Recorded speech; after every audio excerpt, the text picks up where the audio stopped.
Hello students, I hope you all are fine and well. Now be ready for an English grammar. Today we are going to start our assignment 32 prepositions. Last में हमने उसकी explanation देख ली थी. आज हम उसकी book exercise देखेंगे. First of all, I read this book, so please listen it carefully. Read the sentences. The book is on the table. The book is under the table and the last one is the book is near the table. अब आप देखिए इनमें on, under और near में क्या है, underline the गई है. तो on यानी कि उसके ऊपर, जो बुक है वो टेबल के ऊपर है. सेकेंड में अंडर यानी नीचे, तो जो बुक है वो टेबल के नीचे है. और नियर यानी कि पास, तो जो बुक है वो टेबल के पास है. अब प्रीपोजिशन क्या करता है ये हम देखते हैं. In the above sentences the underline words on, under and near shows the relationship between the two nouns book and table. अब आपको हमने जब एक्सप्लेनेशन हमने की थी तभी मैंने आपको समझाया था कि प्रीपोजिशन क्या करता है, दोनों नाउन या कोई वर्ड होता है उसके बीच में क्या रिलेशनशिप है यानी कि क्या संबंध है वो दर्शाता है. Such words are called prepositions, उससे प्रीपोजिशन कहते हैं. A preposition is placed before a noun और अ प्रोनाउन. जो प्रीपोजिशन होते हैं वो नाउन और प्रोनाउन के पहले यूज होते हैं. A list of common prepositions is given below. अब यहाँ पर कुछ लिस्ट दिए गए हैं. मैंने जब आपको एक्सप्लेनेशन करवाई थी तब मैंने आपको कुछ प्रीपोजिशंस लिखवाए थे और उसके हिंदी मीनिंग्स भी मैंने आपको लिखवाए थे. एट यानी कि एट हमने लास्ट में ही देख लिया था. एट क्या होगा, किसी जगह के पास. फिर आता है इन यानी कि अंदर. फिर विथ तो के साथ. बाय के बहुत सारे मीनिंग्स थे वो हमने लास्ट में ही देखा था. फिर फ्रॉम क्या क्या होता है, से. फिर इनटू, अबाउट यानी कि किसी के बारे में जब हम बात करते हैं तब अबाउट यूज़ करते हैं.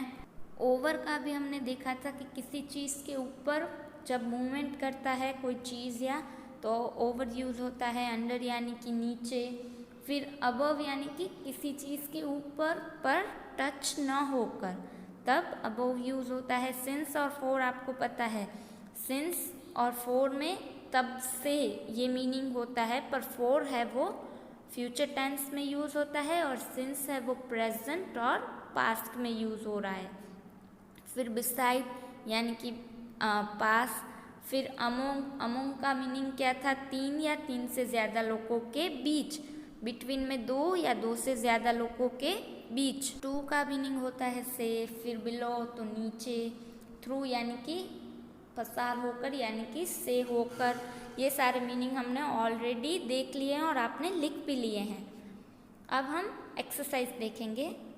Filling the blanks with the correct prepositions selected from the brackets. अब यहाँ पर जो ब्लैंक दी गई है उसमें हमें प्रीपोजिशन फिल करने हैं जो हमारे यहाँ ब्रैकेट में दिए गए हैं. उसमें से जो करेक्ट प्रीपोजिशन है वो यहाँ पर हमें सिलेक्ट करके फिल करना है. First is I shall meet you at the station. आप देखिए एट द स्टेशन यानी कि किसी जगह के पास की बात की गई है, तो यहाँ पर एट ही आएगा. I shall meet you at the station. मैं तुमसे कहाँ पर मिलूँगा, स्टेशन पर, तो यहाँ पर आएगा eight.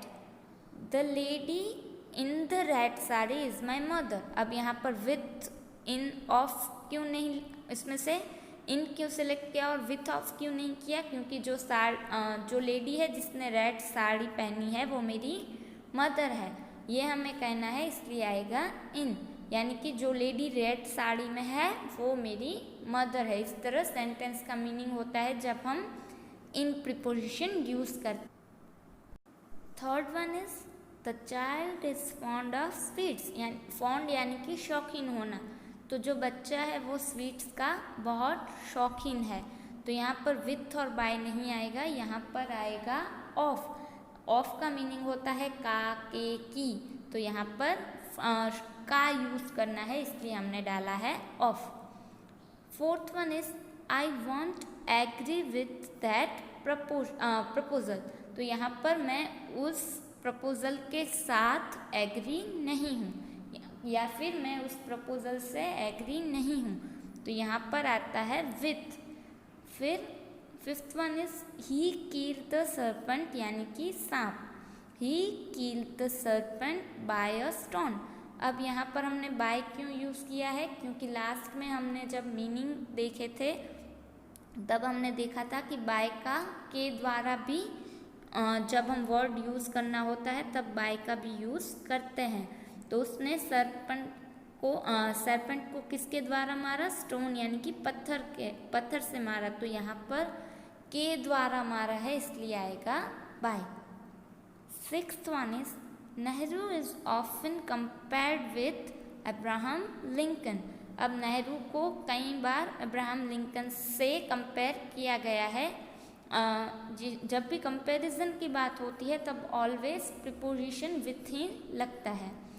Seventh one is the three sons shared the property among themselves।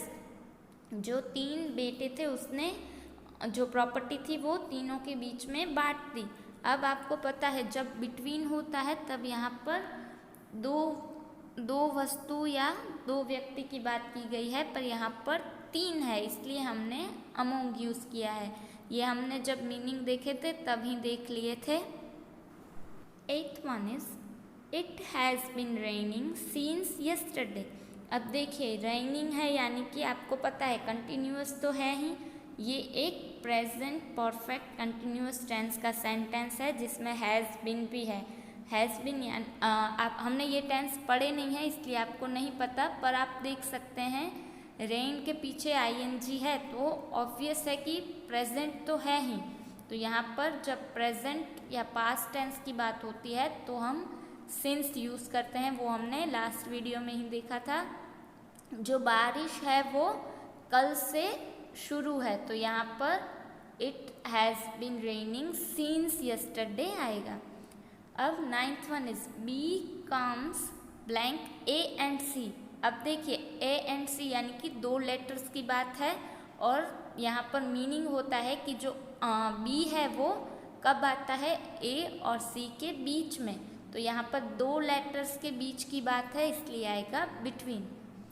And the tenth one is why are you looking at her curiously. अब हम किसी को देखते हैं तब हम एट ही दिखते हैं कि तुम मुझे क्यूरियसली क्यों देख रहे हो, इसलिए आएगा एट।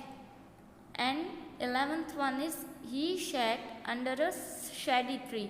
शेडी ट्री यानी कि छायादार वृक्ष जो हमें छाया देता है, तो ही सैट वो कहाँ बैठा है, अंडर अ ट्री, जो छाया देता है वो ट्री के वो नीचे बैठा है, इसलिए आएगा under. 12th one is the Ganga flows from the Himalayas. अब यहाँ पर हमने फ्रॉम क्यों लिखा है, यानी कि उसका मीनिंग होता है से, तो गंगा है वो कहाँ से फ्लो करती है, हिमालय से, तो यहाँ पर आएगा from. One is he searched for the lost watch for a long time. उसने काफ़ी लंबे समय तक खोई हुई घड़ी को खोजा, इसलिए यहाँ पर आएगा for. Why are you staring at me, तो स्टेयरिंग यानी कि घूर, यानी कि वो तुम मुझे घूर कर क्यों देख रहे हो। हमने एट पहले भी यूज़ किया था 10th वाले में।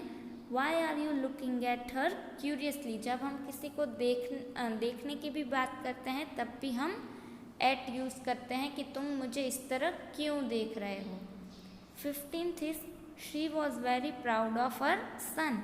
उसको अपने बेटे पे बहुत प्राउड था, तो अबाउट भी नहीं आएगा, टू भी नहीं आएगा, यहाँ पर आएगा ऑफ।